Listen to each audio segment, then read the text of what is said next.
Hi friends, ఈరోజు మనం మన లైఫ్లో ఎప్పుడైనా సరే గివ్ అప్ ఇవ్వకుండా ఉండాలి అనే టాపిక్ గురించి మాట్లాడుకోబోతున్నాం. 1996వ సంవత్సరంలో బేర్ గ్రిల్స్ 16,000 అడుగుల ఎత్తులో ఉన్నాడు. విమానం ముందు డోర్ వద్ద రెడ్ లైట్ వెలిగింది. అకస్మాత్తుగా లైట్ ఆకుపచ్చగా మారింది. ఒక వ్యక్తి విమానం డోర్ తెరిచి బిగ్గరగా గో గో గో అంటూ అరిచాడు.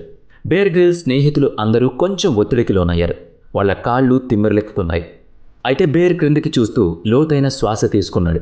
చివరికి అతను తన పారాచూట్తో కిందకి దూకేశాడు.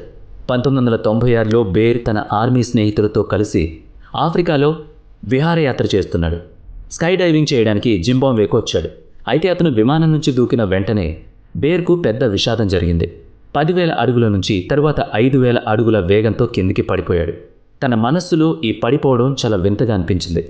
అప్పుడు బేర్ తన పారాచూట్ వైపు చూస్తే గాల్లో దాని తాడులు పూర్తిగా చిక్కుకుపోయాయి.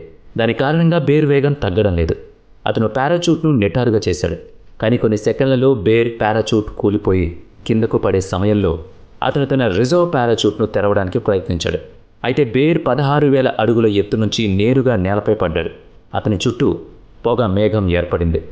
బేర్ యొక్క వీపు నేరుగా నేలను తాకడంతో అతని వెన్నెముక మీద ఎవరో రాయితో కొట్టినట్టు వెలవెల్లాడిపోయాడు. నొప్పి కూడా చాలా తీవ్రంగా ఉండింది. అతను మళ్ళీ మూర్ఛపోతూనే ఉన్నాడు.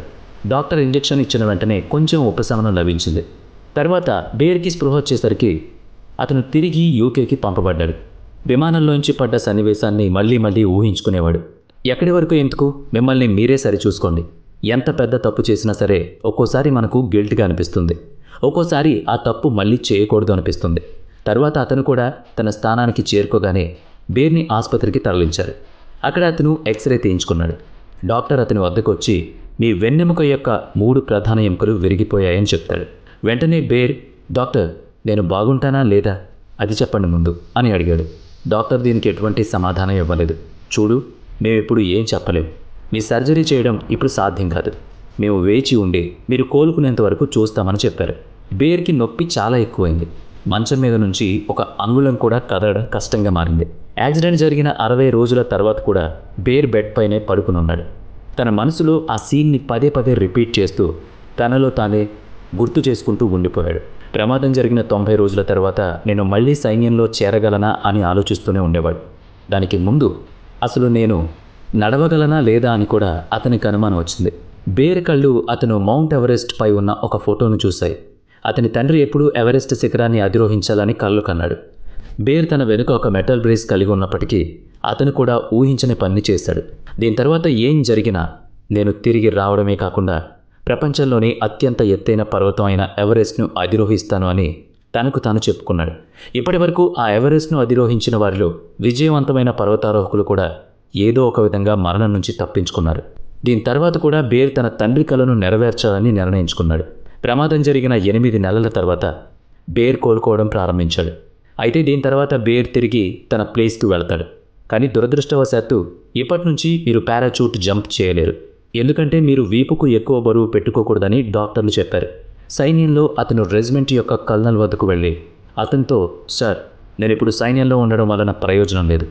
ఈ గాయంతో నేను ఇక్కడ ఏం చేయలేను. నేను రాజీనామా చేయాలని అనుకుంటున్నాను అని చెప్పి బేర్ సైన్యానికి రాజీనామా చేయాలనుకున్నాడు. అతను రాజీనామా చేసిన మాట నిజమే.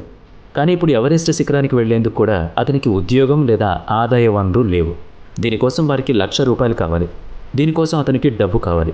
ఈ సమయంలో బేర్కు ఒక డూ ఆర్ డై మిషన్ మొదలైంది. అతని ముందు 2 దృశ్యాలున్నాయి. అతను విజయవంతంగా ఎవరెస్ట్ శిఖరాన్ని అధిరోహిస్తే అతను బ్రిటన్లో అతి చిన్న వయస్కుడిగా ఉండడమే కాకుండా ఎక్కడో ఒక చోట స్పాన్సర్షిప్ లేదా ఉద్యోగాన్ని పొందగలుగుతాడు.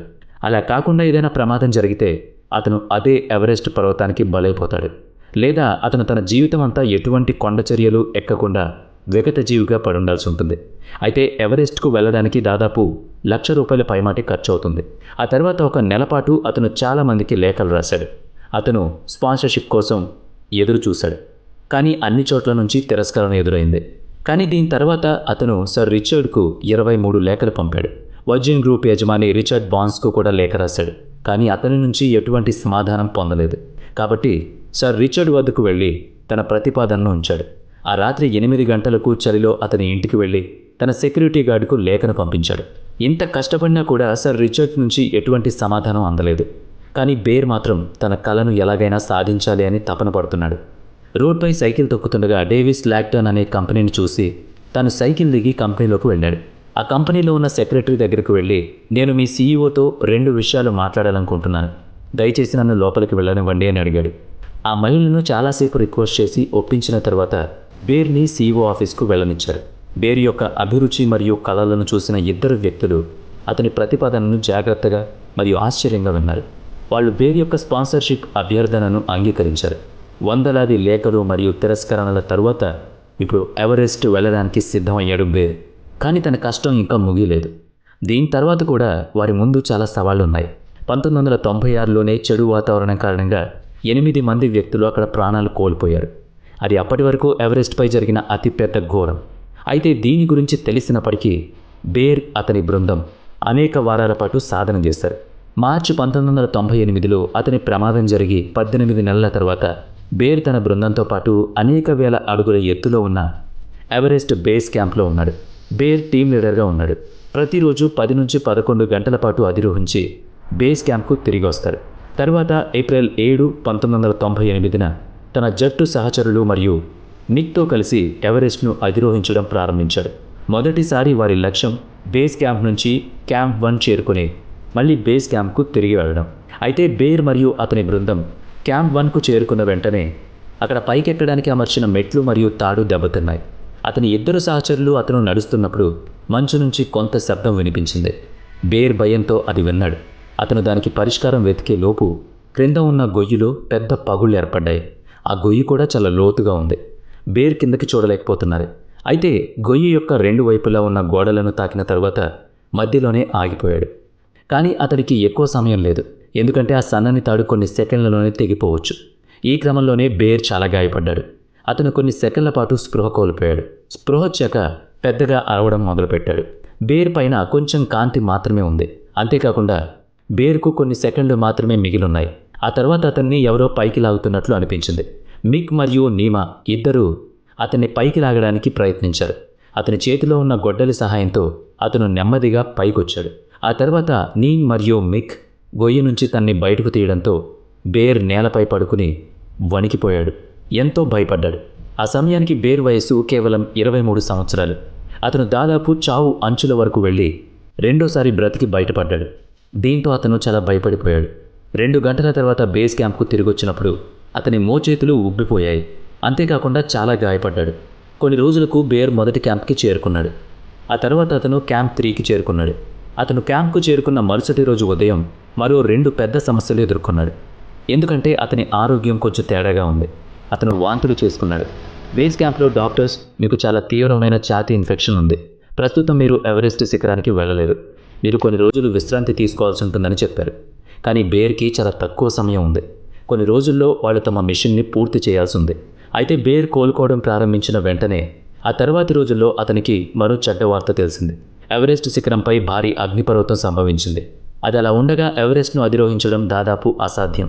ఆ రోజు బేర్ గ్రిల్స్ రాత్రంతా ప్రార్థన చేస్తూనే ఉన్నాడట. నాకు ఒక్క అవకాశం దొరకాలి, ఆ అవకాశంతో నేనేంటో నిరూపించుకుంటానని దేవుడికి మొరపెట్టుకున్నాడు. తరువాత హరికేన్ పర్వతం సమీపంలో చేరుకున్నాడు. బేర్ ఆ పర్వతాన్ని చూస్తుండగా అకస్మాత్తుగా అతనికి వార్త వచ్చింది. బేర్, మీ అదృష్టం చాలా బాగుంది, అగ్నిపర్వతాలు చల్లబడ్డాయి, సో మీరిప్పుడు ఎవరెస్ట్ అధిరోహించొచ్చు అని. మాకు 2 రోజుల అదనపు సమయం ఉంది, మీరు సిద్ధంగా ఉండండి అని చెప్పి ఆ వ్యక్తి వెళ్ళిపోయాడు. మరుసటి రోజు బేర్ ఉదయం 10 గంటలకు నిద్రలేచి తన చివరి మిషన్ కోసం శిఖరాన్ని ఎక్కడం ప్రారంభించాడు. కానీ వాతావరణం బాగానే ఉన్నందున అతను తన శక్తిని ఈ మిషన్లో పెట్టాడు. కేవలం 52 గంటల్లోనే అతను శిబిరానికి చేరుకున్నాడు. కొంత సమయం తరువాత అతను 26,000 అడుగుల ఎత్తులో ఉన్నాడు. దీన్ని ఎవరెస్ట్ యొక్క డెత్ జోన్ అని పిలుస్తారు. అక్కడ ఆక్సిజన్ చాలా తక్కువగా ఉంటుంది. అక్కడ కొద్దిసేపు ఉండడం ద్వారా ఒక వ్యక్తి చనిపోవచ్చు కూడా. బేర్ చుట్టూ చాలా మృతదేహాలు కనిపించాయి. 24 గంటలు అక్కడే ఉన్నాడు. అతను తన జీవితంలో అతిపెద్ద రిస్క్ తీసుకోబోతున్నాడని అతనికి అర్థమైంది. కానీ బేర్ తనకు తాను సర్ది చెప్పుకుంటూ అతని బృందంతో రాత్రి వరకు వేచి ఉండి మళ్ళీ ఎక్కడం ప్రారంభించాడు. ఆక్సిజన్తో అతను 17 గంటలు నడవడానికి ఇబ్బంది పడ్డాడు. అధిరోహణ తర్వాత చివరకు అతను ఇప్పుడు పైకి చేరుకోవడానికి కేవలం 400 అడుగుల దూరంలో మాత్రమే ఉన్నాడు.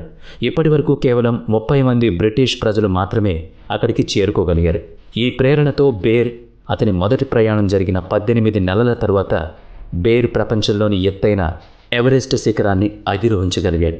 కేవలం 23 సంవత్సరాల వయసులో బేర్ గ్రిల్స్ ఎవరెస్ట్ను అధిరోహించి అతి చిన్న వయస్కుడైన బ్రిటన్ వ్యక్తి ఆ శిఖరాన్ని అధిరోహించిన రికార్డును సృష్టించాడు. 25 సంవత్సరాల క్రితం జరిగిన ప్రమాదం యొక్క బాధను ఇప్పటికీ అనుభవిస్తూనే ఉంటానంటున్నాడు బేర్ గ్రిల్స్.